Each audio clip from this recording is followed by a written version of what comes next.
Ada partai berani menerima uang korupsi, uang hasil korupsi, tutup juga partai. Kan kedudukan politik itulah yang menyebabkan korupsi, bukan individu tapi kedudukan politiknya tuh. Nah, partai politik tentu akan memanfaatkan jaringan politiknya untuk ngerampok APBN. Kemana fungsi pengawasan DPR RI? Atau jangan-jangan ada oknum-oknum partai politik di DPR yang terlibat? Ya, terima kasih. Saya juga dapat berita itu dengan nama-namanya gitu. Oleh sebab itu, saya persilahkan kejaksaan atau KPK kalau itu di luar angka-angka yang sudah konkret untuk menyelidiki ini.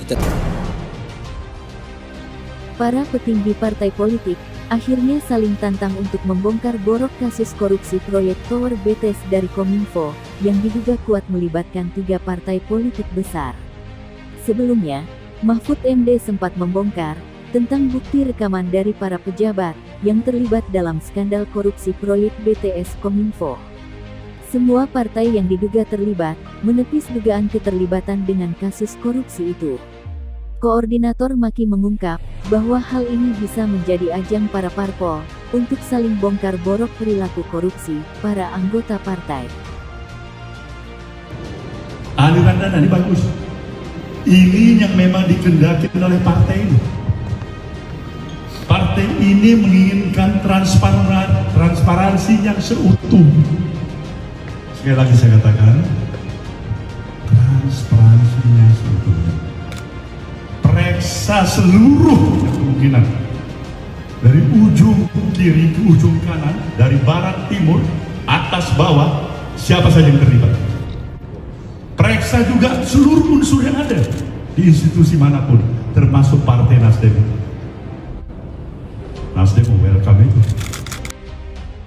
Jadi kalau di dalam hukum semuanya kan harus dibuktikan. Kalau nggak ada bukti gimana? Nggak bisa. Jadi kalau ada yang mengatakan ada aliran ketiga partai, buktikan. Ada partai berani menerima uang korupsi, uang hasil korupsi, tutup juga partai. Bubarin pula, bisa. Ada pasalnya, ada. Kan kedudukan politik itulah yang menyebabkan korupsi, bukan individu tapi kedudukan politiknya tuh. Kan dengan mudah kita mau terangkan bahwa karena kelebihan kekuasaan maka berlangsunglah korupsi. Itu beda antara maling ayam dan koruptor. Karena maling ayam nggak punya kekuasaan sehingga dia rentan untuk dikriminalisasi. Tetapi koruptor, di kekuasaan atau pejabat negara, dia mampu untuk mengendalikan isu karena jabatan dia itu. Jadi kalau kejaksaan di awal udah menganggap bahwa ini kasus korupsi aja, kalau itu memang Johnny Plate nggak punya kedudukan. Memang Nasdem itu nggak tahu apa yang potensial terjadi pada Johnny Plate, kan hal-hal semacam itu yang mesti kita rasionalkan. Jadi jangan sampai karena hanya satu orang yang disasar lalu dianggap bahwa ini individual. Tidak, dana sebanyak itu nggak ada orang rakus yang bisa menghabiskan itu dalam semalam, karena itu mesti dibagi itu. Jadi tetap kita harus menduga dengan kuat presumption of guilty, ini presumption of guilt, bahwa ada dana masuk ke partai-partai. Nah, ini menjelaskan pada kita mengapa partai-partai politik itu kemudian berebut untuk masuk ke kabinet gitu. Bahkan partai yang tadinya juga di oposisi pun kemudian berusaha masuk, dan banyak di antara kita ikut dia masuk ya. Pak Prabowo termasuk yang dari oposisi kemudian masuk ke pemerintahan. Karena saya kira lebih banyak partai-partai politik itu berpikir tentang sumber daya yang bisa mereka keruk ketika mereka berada dalam kabinet. Dan itu yang terjadi kemudian mengapa banyak sekali kasus korupsi di pemerintahan, di departemen-departemen, dan dalam kasus ini dan pada masa era Pak Jokowi ini digunakan senjata politik oleh Pak Jokowi untuk menyandra mereka, para partner koalisi maupun yang kemudian keluar menjadi lawan. Sebenarnya, dalam kasus korupsi yang melibatkan ex-Menkominfo Johnny G. Plate ini, publik banyak yang mempertanyakan di mana peran DPR dalam menjalankan fungsinya untuk mengawasi proyek-proyek yang dilakukan oleh pemerintah.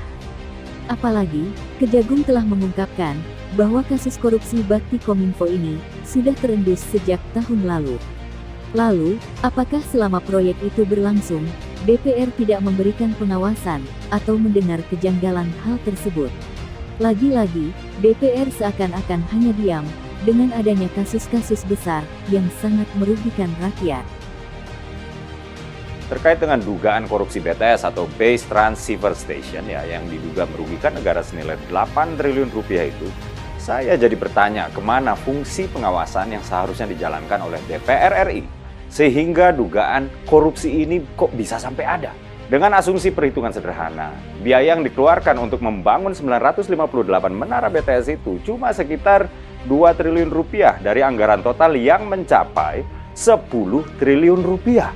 Sehingga masih ada penyalahgunaan dana atau ketidakjelasan dana yang tidak dipertanggungjawabkan dan nanti harus dipertanggungjawabkan di pengadilan itu sebesar 8, sekian triliun, kata Prof. Mahfud. Nah, menjadi ironis karena uang 10 triliun rupiah tersebut telah digelontorkan pada 2020-2021. Inilah yang membuat saya bertanya, kemana fungsi pengawasan DPR RI? Terutama Komisi 1 yang bermitra langsung dengan Kemkominfo RI. Begini, fungsi DPR RI itu cuma 3. Fungsi legislasi, fungsi pengawasan, dan fungsi penganggaran. Terkait dengan fungsi pengawasan, DPR RI menjalankan amanah rakyat untuk awasi jalannya pemerintahan dan pelaksanaan APBN, termasuk pembangunan BTS yang dilakukan oleh pemerintah. Dalam hal ini Kemkominfo RI. Seharusnya kalau ada indikasi atau tanda-tanda akan ada penyimpangan, DPR RI adalah pihak yang paling pertama meniup fluid sehingga penyimpangan itu jangan sampai terjadi. Sejak awal ketika mencium ada yang nggak beres, DPR bisa aja menggunakan hak-hak konstitusionalnya. 1. Hak interpelasi, hak DPR untuk meminta keterangan kepada pemerintah mengenai kebijakan pemerintah yang penting dan strategis, serta berdampak luas pada kehidupan bermasyarakat, berbangsa, dan bernegara. 2.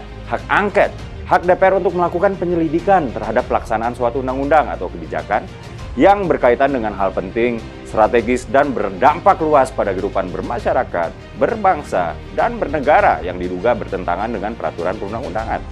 3. Hak menyatakan pendapat, yaitu hak DPR untuk menyatakan pendapat atas kebijakan pemerintah atau mengenai kejadian luar biasa yang terjadi di tanah air atau di dunia internasional.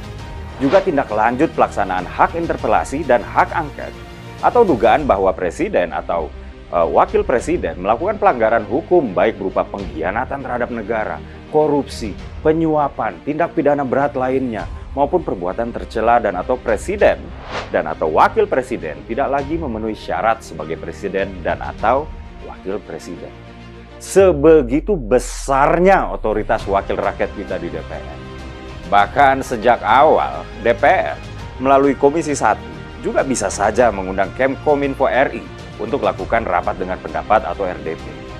Ada apa ini? Kenapa fungsi pengawasan DPR RI kita seperti lumpuh? Kalau kita bicara sekian miliar misalnya dari 10 triliun yang terlewat dari pengawasan DPR RI, ya mungkin saya masih maklum. Tapi kita sedang membicarakan 8 dari 10 triliun yang luput dari pengawasan DPR RI. Kita sedang membicarakan kasus korupsi yang pengadaannya telah terlaksana sejak 2020 loh. Masa iya, duit yang kena seleweng segede itu dan waktu yang tersedia untuk mencium juga cukup, terus nggak sedikit pun tercium oleh DPR RI. Atau jangan-jangan ada oknum-oknum partai politik di DPR yang terlibat.